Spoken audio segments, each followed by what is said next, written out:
बादलों में फंसी परी। किसी समय की बात है जहां आसमान पहाड़ों को छूता था और तारे चांद से फुसफुसाकर बातें करते थे। वहां एक सुंदर परी रहती थी जिसका नाम एलोवेन था। उसकी पंख उतने ही नाजुक थे जितनी सुबह की ओस और उसके बाल ऐसे चमकते थे जैसे आसमान से गिरती तारों की रोशनी। एलोवेन को हरे भरे मैदानों में उड़ना, फूलों को खिलाना और नदियों को मीठे गीत सुनाना बहुत पसंद था। एक दिन जब वह आसमान में हल्की हल्की उड़ान भर रही थी, अचानक काले बादलों का एक घना तूफान आ गया। हवाएं गरजने लगीं और बादल चारों ओर से ऐसे घिराए जैसे अनंत समुद्र की लहरें। एलोवेन ने भागने की बहुत कोशिश की, लेकिन बादलों ने उसे अपने अंदर कैद कर लिया। उसने जितनी भी कोशिश की, उसके पंख बादलों की मोटी चादर को चीर नहीं पाए। वह चिड़ियों को आवाज देती रही, लेकिन तेज तूफान की गड़गड़ाहट में उसकी आवाज कहीं खो गई। दिन बीत गए, रातें बीत गईं, लेकिन एलोवेन वहीं बादलों में फंसी रही। नीचे धरती पर सब कुछ बदलने लगा। फूल मुरझाने लगे, नदियों का संगीत थम गया और जंगल उदास हो गया। एक युवा चरवाहा जिसका नाम लियोर था, यह सब देख रहा था।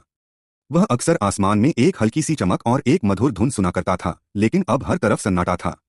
लियोर ने निश्चय किया कि वह इस गायब हुई जादुई शक्ति को ढूंढेगा।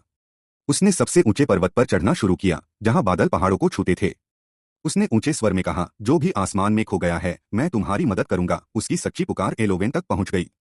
मैं यहाँ हूँ, एलोवेन ने धीमे स्वर में कहा। लियोर ने अपनी बांसुरी उठाई और एक मधुर धुन बजानी शुरू की। उसकी तान में उम्मीद, प्रेम और आजादी की एक किरण थी। धीरे धीरे बादल हल्के होने लगे, सूरज की किरणें चीरकर बाहर निकलने लगीं। एलोवेन के पंख हिलने लगे और एक चमकीली रोशनी के साथ वह आजाद हो गई। एलोवेन ने लियोर को धन्यवाद दिया और वादा किया कि वह हमेशा उसकी और इस धरती की रक्षा करेगी।